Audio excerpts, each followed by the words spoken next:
So this will be my first video officially kind of tackling the D format. I am no way a proficient player. I don't have a locals to play with, so my only way of playing the D format currently is through Deer Days. Since the launch of the D format, included in the first set was Baromagnes. His ride line has been my favorite to play.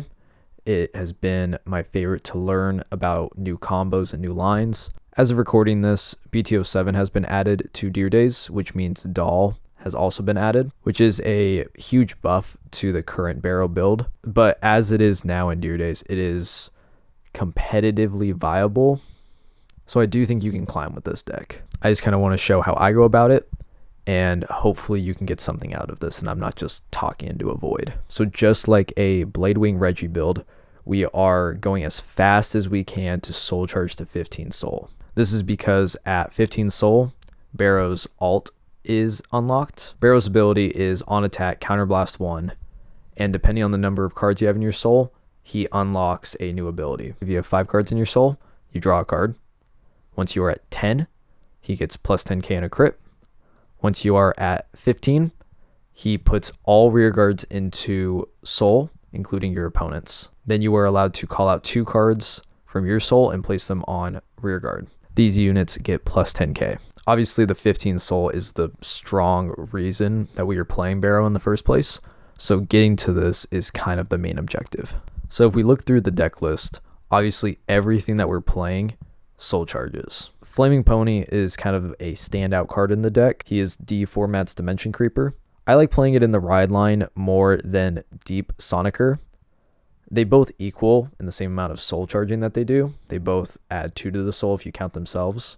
They both effectively add 1 to your soul. The reason Pony is better is because the 2 that he's adding to the deck, 1 could possibly be another Pony, which then allows us to get another card into the soul, which is another notch closer to 15. One thing that you'll notice if you look up other Baro builds is that most decks either play 1 to 3 copies of him. I believe this to be because technically riding him is a plus 1 to soul. Having the plus 10k that the Persona ride gives to the front row allows for a final turn push to be even more aggressive. The drawback to this is that until turn 4, he is technically a dead card. This means we cannot get to 15 soul with this card on turn 3. If you'd really like to add more copies of him to the deck, feel free to cut cards, I guess, like Ludley and the Sword Dancer. The Magician is here just for the soul charging. You'll never use the Counterblast 2 because the deck is very Counterblast heavy. The MVP of the deck, in my opinion, is Selfish Engraver. This is kind of a case of personal favorites, but that's fine. This is my video. She gives us soul, 2 if we count her on hit. She countercharges, which is a huge deal in a deck that counterblasts so much in 1 turn. And she doesn't feel like a minus once we do Baro's pop-off ability. The deck plays 5 crits and 6 draws. This is because, in a way, Baro's ability is a minus. So having the draws allows us to make up for that and allows us to hit our pieces.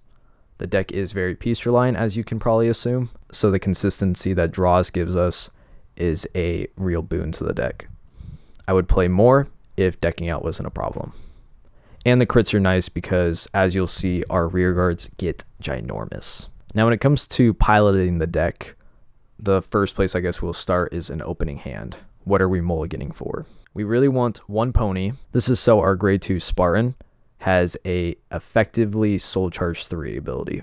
Doll on the opening hand is nice. This means on turn 3, when we do a huge soul charge turn, we're technically doubling everything we're soul charging. I don't think I need to talk about how Swirler is one of Dark State's best cards. It's not the strongest card in this deck, but it allows a flexibility for our turns that it is needed as a 4 of. 1, it soul charges. 2, it can be its own column once it gets huge, and it allows units like Engraver to have a more consistent on hit. Now, when it comes to like our lines of play, similarly to Bruce, you're kind of just twiddling your thumbs the first couple of turns. You're just kind of riding up and taking most of the hits you get because you're going to need most of your hand for the later game. You'll technically want about 3 damage on turn 3 anyway to use as counterblast. Speaking of which, turn 3 is kind of our most important turn, so I think we should take a lot of time to talk about it. If you've had a good enough starting hand and not using a lot of the cards that you've been drawing, you should technically have probably one of each piece that we will need for this turn. In a perfect world, you would start by placing a doll in the back row, using her ability to counterblast, and then doubling our soul charging for the rest of the turn. We'll then place a swirler, soul charging 1, technically 2 with doll. He is now going to be getting plus 5k off every card we're soul charging. So now he is plus 10k because of his and doll's ability. We are then going to place any other rear guards or orders that we might have in the front row. It's not a big deal if you don't have 2 rear guards to place in the front row because Swirler is already going to be able to hit by himself. But let's just say for this case that it is a Selfish Engraver and a Magician. Placing them is going to significantly soul charge more, especially with the doll. And then we're going to soul blast out any ponies that we have that have left to get us to 15. At this point, I want to point out that it's okay if you've used all your counterblast if you have an engraver. This is because you're going to swing out with all of your rear guards first. Engraver is going to go off, putting herself into the soul and countercharging. This will be the counterblast you will use for Baromagnes. Hopefully you have 1 extra counterblast for what he's going to be soul blasting out. A side note to point out, since the swirler is going to be going into our soul, hopefully you've kept 1 in your hand or will possibly draw into 1 later, because it's not feasible for us to imagine that we're going to just win on turn 3. So having a turn 4 board is going to be important, and that swirler is going to really help with that. Now, if the opponent has not committed to the board very much, just go to 10 soul and just play 1 or 2 rear guards just to kind of pressure them, and then just push really hard on the next turn. With the amount of soul charging that we've been doing, hopefully a Ludley and a Dancer has been placed into the soul. This is where holding up at least 1 counterblast is going to be helpful. We're not going to be using it for Dancer. Dancer's here just to give power to the front row. Ludley and her counterblast is really important right now. Her counterblast allows us to put normal units from our soul into the deck. This helps with not decking out, obviously. And then she's going to get plus 5k. What you do is you count out how many cards you can soul charge in the next turn, subtract that from 15, and then take that number away and return that many to the deck. I'll just kind of like paint this out. Let's say you have a swirler and an engraver in hand, and then let's just say you have like a pony and soul still that you haven't used.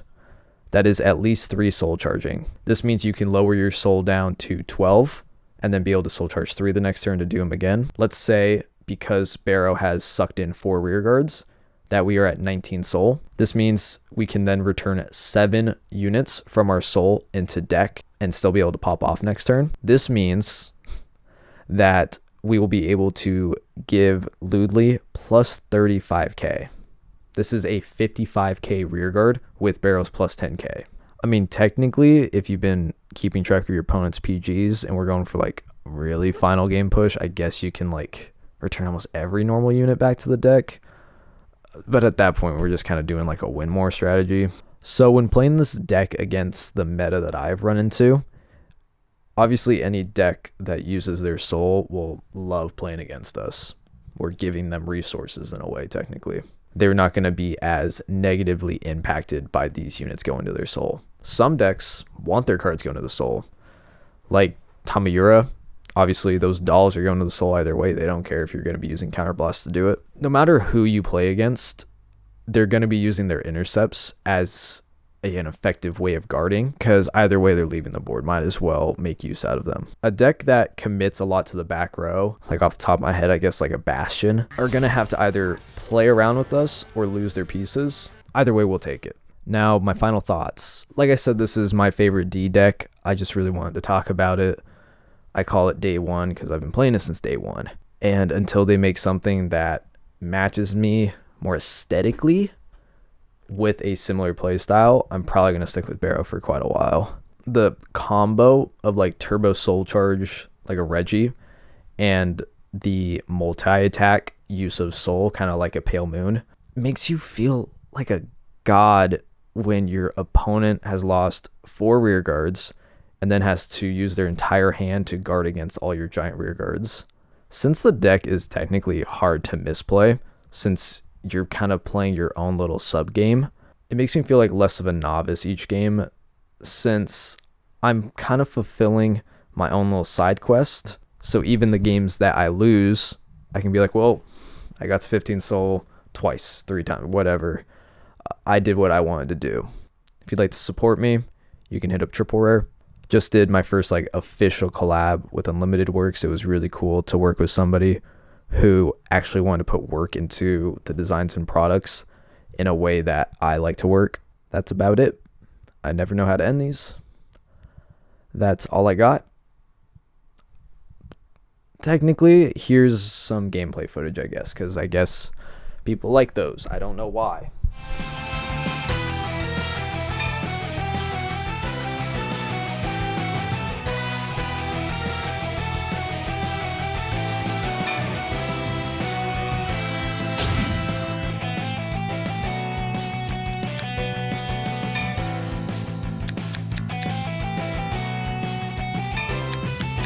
Stand up, Vanguard. Stand and draw.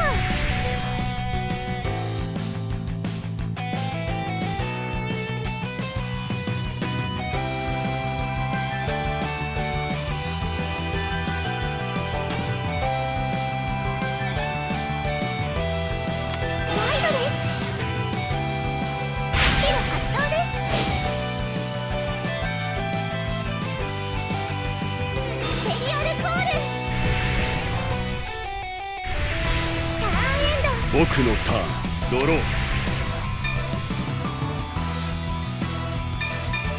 ライト。スキル発動。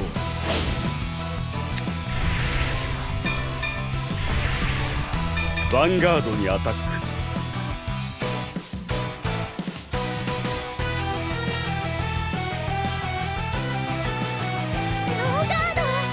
ドライブチェック。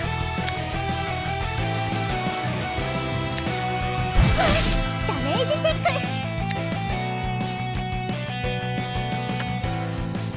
ターンイン。スタンド&ドロー。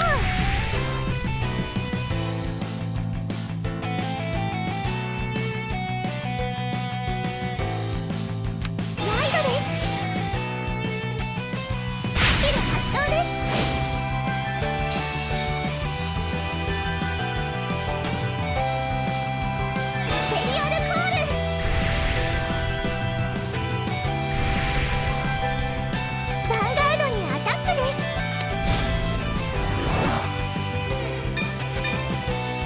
ガード。ドライブチェッ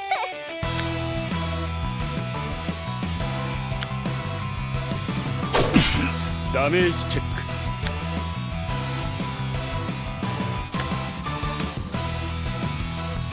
ターンエンド。僕のターン、ドロー。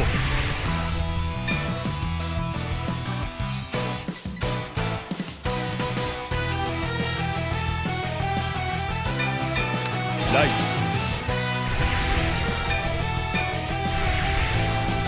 ヴァンガードにアタック。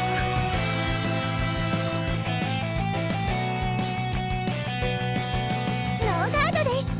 ドライブチェック。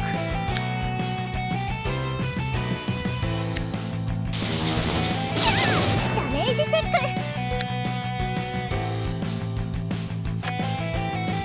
ターンイン。私のターン、ドロー。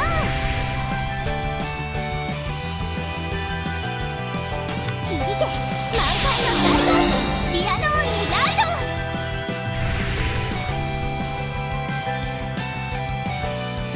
スキル発動です。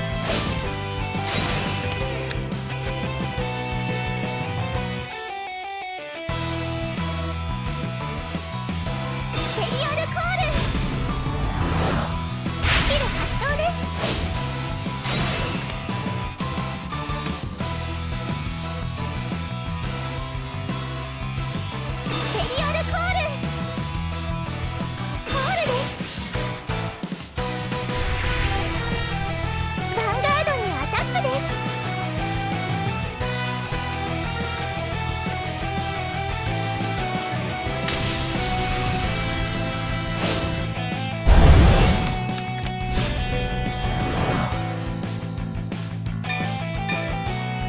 ガード。ドライブチェック。ドライブチェック。ドライブチェック。ピアノオンでアタック。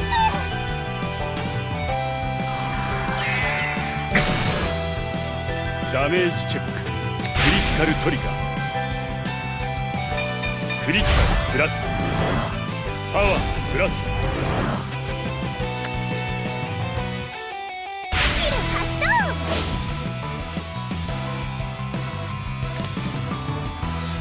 ヴァンガードにアタック。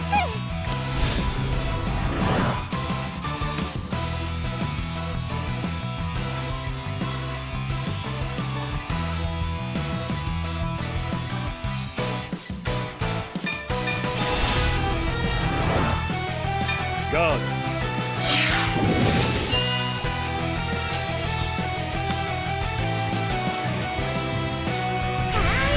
スタンド&ドロー。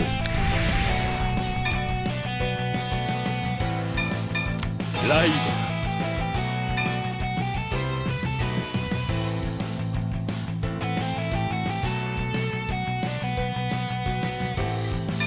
スキル発動。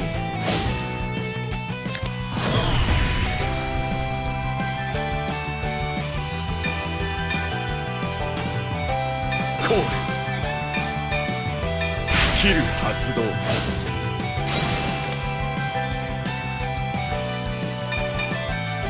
コール。スキル発動。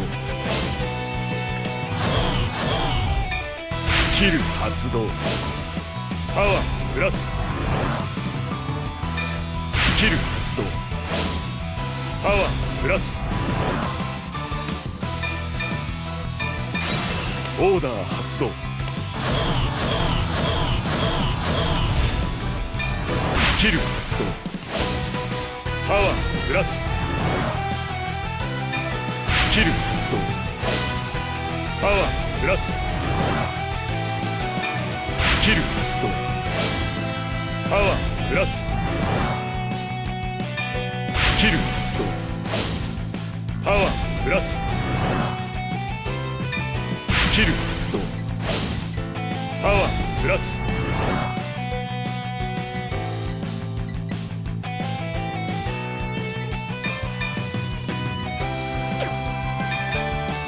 4スキル発動。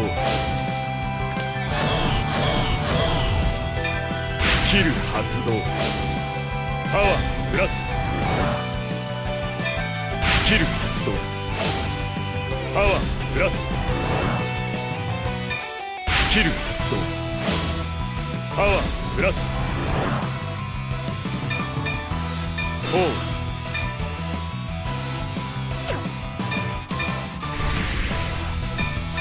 ヴァンガードにアタックだ。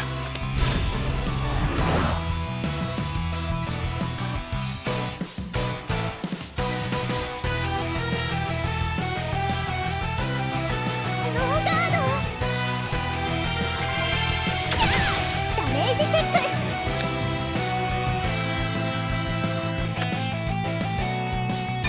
ヴァンガードにアタックだ。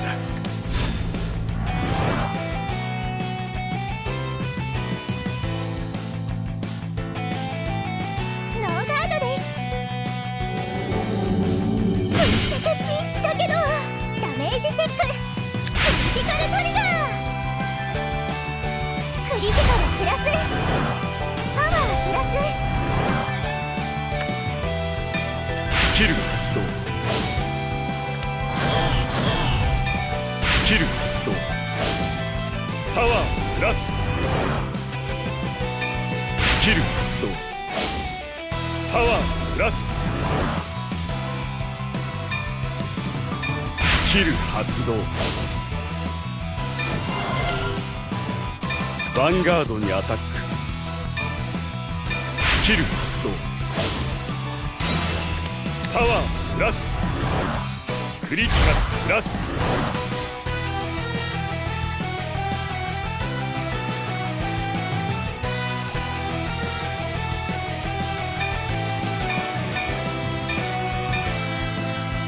ベリオルコーパワープラススキル発動パワープラス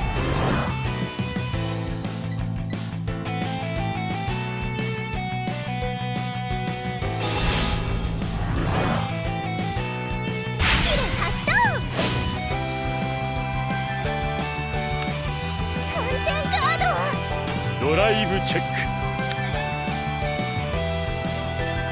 ドライブチェックドロートリガー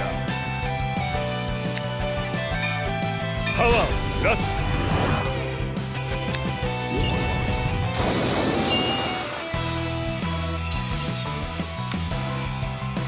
ヴァンガードにアタックノーガードです。ダメージチェックドロートリガーパワープラス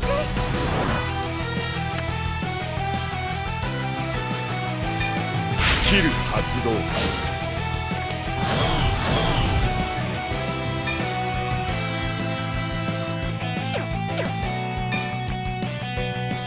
ヴァンガードにアタックだカード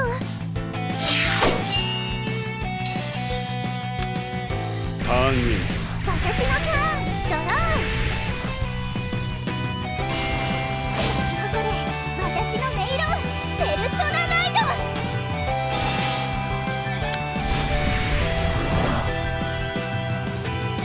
スキル発動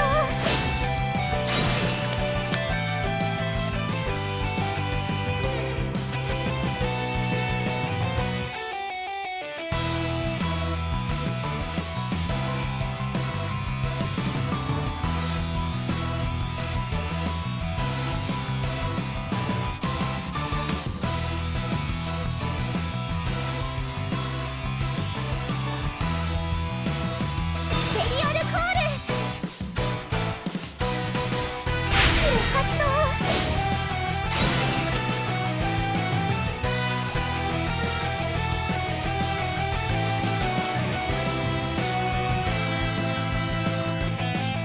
ペリオルコールコールコールコールヴァンガードにアタック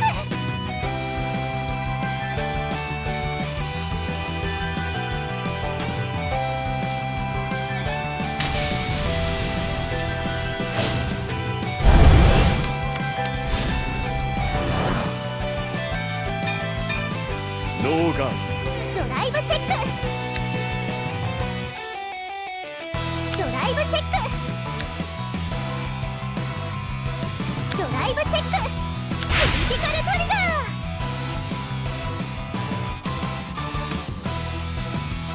クリティカルプラスパワープラス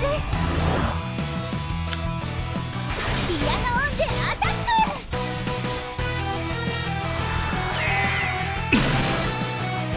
ダメージチェックヒールトリガーパワープラスダメージチェックス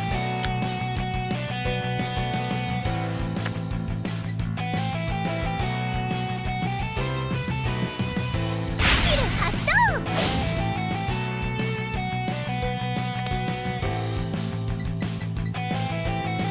ヴァンガードにアタック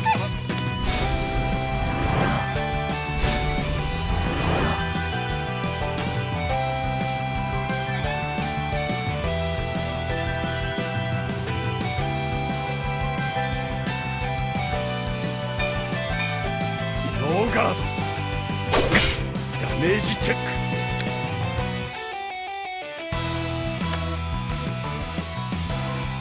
ヴァンガードにアタック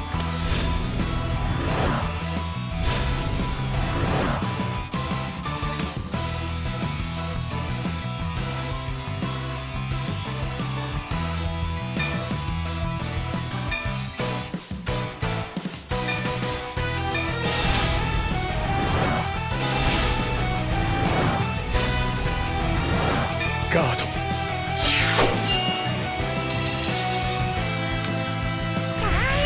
スタンド&ドロー。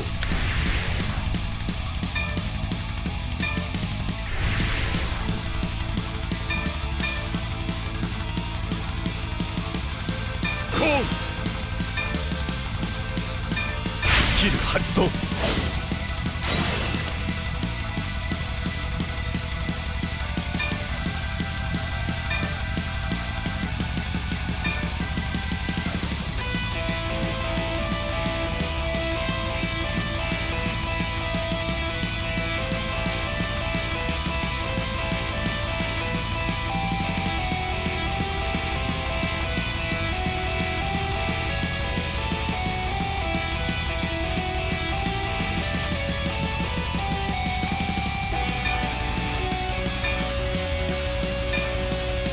パワープラス。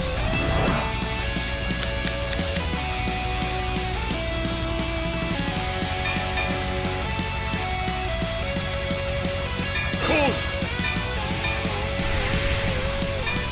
ヴァンガードにアタック。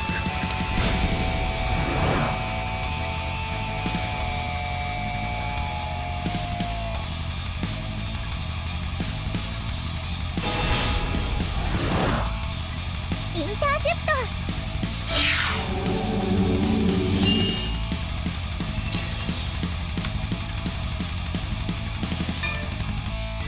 スキル発動。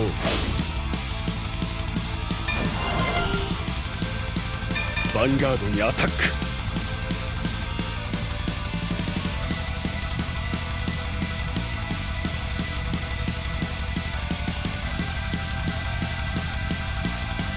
ノーガードです。ぶっちゃけピンチだけどダメージチェック。クリティカルトリガー。クリティカルプラス。パワープラス。当然の結果だ。